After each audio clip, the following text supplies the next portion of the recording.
Bonjour.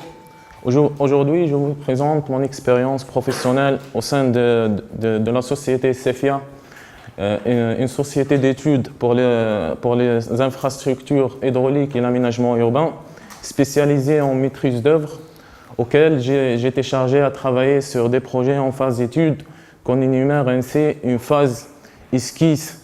Cette phase commence après avoir décroché un appel d'offres lancé soit par des villes ou les collectivités territoriales, c'est-à-dire des maîtres d'ouvrage, ou bien des clients privés.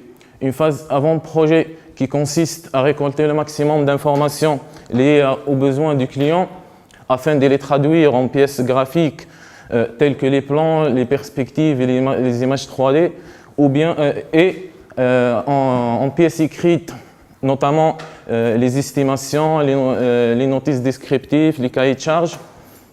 Dans cette phase, on distingue la phase AVP, qui est avant-projet sommaire, et une phase APD, avant-projet détaillé. Parmi les projets sur lesquels j'ai travaillé dans mon stage, un projet à Bois-le-Roi, qu'on voit dans cette image, qui est un projet j'ai effectué des travaux surface X, c'est-à-dire travailler sur l'aménagement urbain, tout ce qui est trottoir, création de trottoirs PMR, ainsi qu'une chaussée large.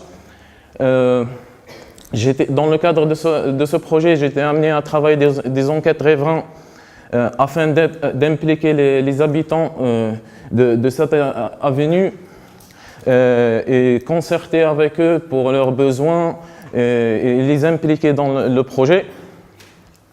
Deux autres projets sur lesquels j'ai travaillé, un projet à la ZAC de la Remise et un projet à Montigny, c'est des aménagements écologiques. Ma mission était de créer et concevoir des réseaux d'assainissement, des réseaux de gaz, d'électricité et aussi des réseaux de télécom.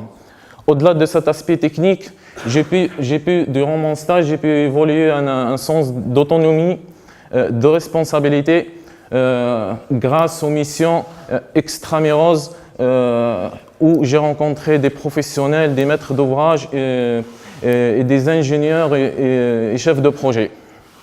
Parmi les contraintes que j'ai occasionnellement confrontées pendant mon stage, c'était la charge du travail qui ne convient pas parfois au délai accordé au dépôt des dossiers. Pour une conclusion de cette période de stage de 6 mois, je peux considérer que cette période était une plus-value professionnelle qui m'a permis d'évoluer mon niveau en mode professionnel et technique et découvrir le mode pratique et technique de mon domaine. Je vous remercie pour votre attention.